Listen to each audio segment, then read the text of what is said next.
story of Pakistan is extremely strong. Google is extremely, as an organization, interested and invested in a country like Pakistan. I honestly believe in this country. I think there is a lot of passion, there's a lot of potential, there is a lot of opportunity. 207 million people population, growth in GDP, 45 million people connected to the internet, great set of people. 60% of your demographics is less than 24, 25 years of age, young population. So we if you look at the checklist of all the things that we need to have, we have it all.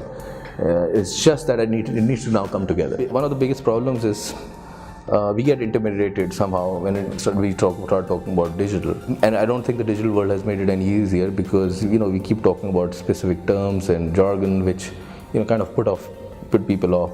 So in my experience, a lot of times working with some of the bigger multinationals that also kind of do a lot of digital work, it's more of a retrospective decision that, oh great, we created this fantastic campaign, and we have to also do digital, so let's now get the digital people involved, and we have this, we've already created the collateral, how do we adapt it to the digital world, right? Versus saying that there's a business problem, we're struggling on market share, we're struggling on our sales, we're struggling on some level of information. How do we solve that?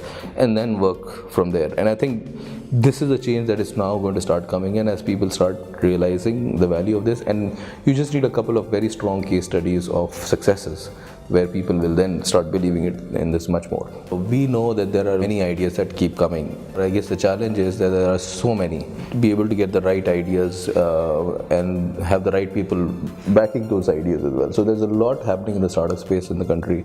Lots of conferences and seminars and forums are now set up. There's a lot of local investment that is also kind of trying to push this ecosystem by funding a lot of these initiatives. So not everybody should just start investing in startups for the sake of investing in it. I think it should be a problem that they're trying to solve versus a solution that seems to have appeared, and now you're trying to force fit a problem to kind of solve it.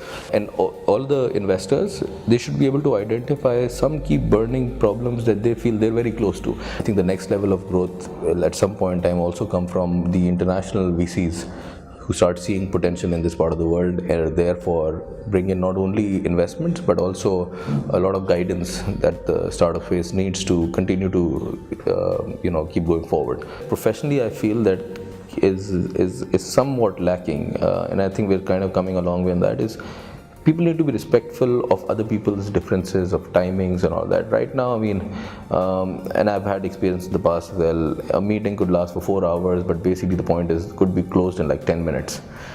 But it's just, you kind of end up having those conversations.